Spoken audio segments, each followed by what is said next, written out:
Riko Tianti, salah satu mahasiswa Fakultas Ekonomi dan Bisnis kelas C di Universitas Islam Indragiri. Di sini saya akan mempresentasikan mata kuliah Ekonomi Makro, dosen pembimbing atas nama Haji Agus Maulana, SEMM. Adapun judul materi yang akan dibahas kali ini adalah faktor-faktor utama ekonomi. Menurut Muhammad Idris, pada tahun 2021, inflasi tentu sudah tidak asing lagi di telinga. Apalagi jika menyangkut pemberitaan stabilitas perekonomian.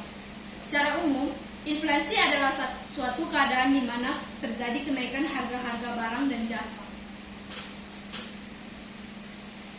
Sementara itu, pengertian inflasi atau apa itu inflasi, sebagaimana dikutip dari laman resmi Bank Indonesia atau BI, inflasi adalah diartikan sebagai kenaikan harga barang dan jasa secara umum dan terus-menerus dalam jangka waktu tertentu.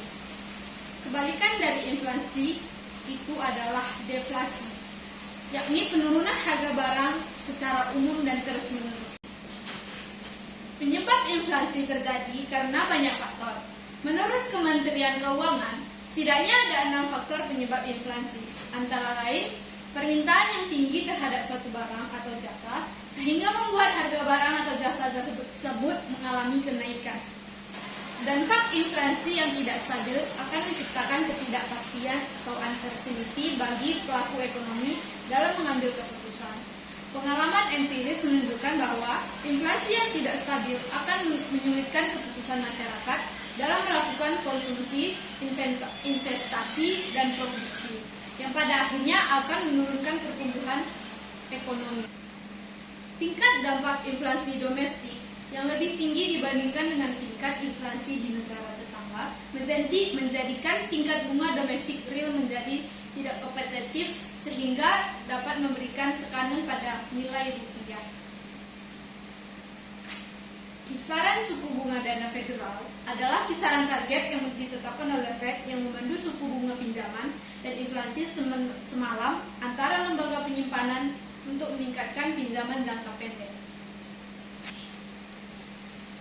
Fasilitas perjanjian pembelian kembali semalam adalah alat tambahan yang digunakan untuk membantu mengendalikan tingkat dana federal dengan menjual sekuritas dan membelinya kembali pada hari berikutnya dengan tingkat yang lebih menguntungkan.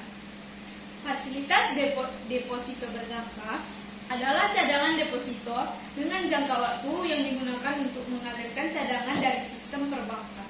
Swap likuiditas bank sentral adalah menetapkan jalur pertukaran untuk bank sentral dari negara tertentu untuk meningkatkan kondisi likuiditas di Amerika Serikat dan bank sentral negara peserta.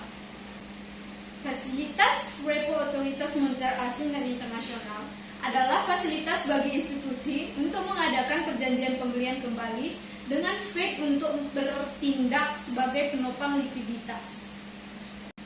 Standing Overnight Repurchase Agreement Facility adalah sebuah fasilitas untuk mendorong atau mencegah pinjaman di atas tingkat yang ditetapkan, yang membantu mengendalikan tingkat dana federal yang lebih efektif.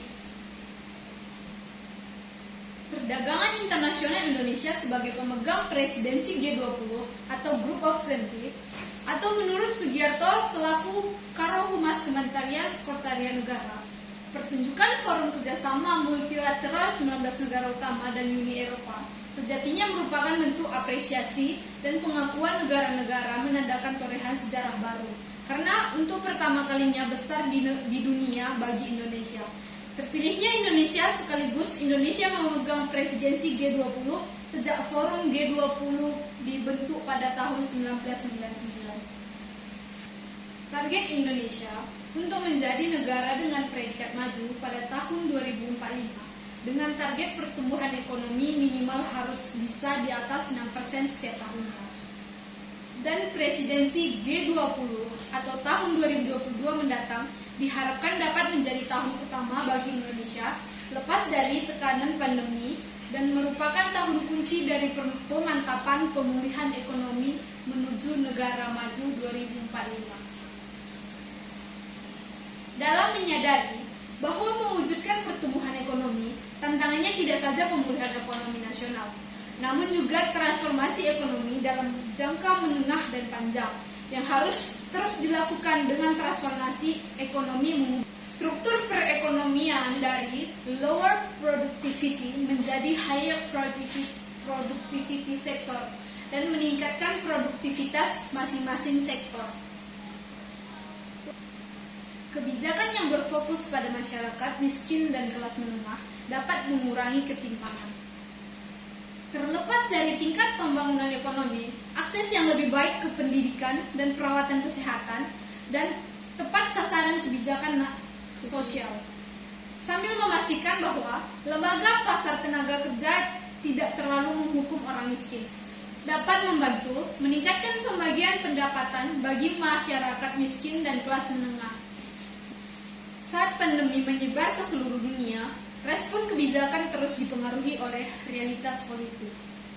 Beberapa anggota masyarakat dan beberapa pembuat kebijakan telah menolak rekomendasi pakar kesehatan masyarakat, berharap pembatasan yang dilonggarkan dan kembali normal sebelum bahaya berlalu. Pada saat yang sama, kepentingan bisnis telah mendesak pengecualian untuk menguntungkan diri sendiri dan untuk subsidi besar dana talangan untuk membantu melewati masa-masa sulit. Sekian presentasi saya hari ini, saya ucapkan terima kasih. Fakultas Ekonomi Hebat, Unisi Berjaya dan Gemilang. Terima kasih.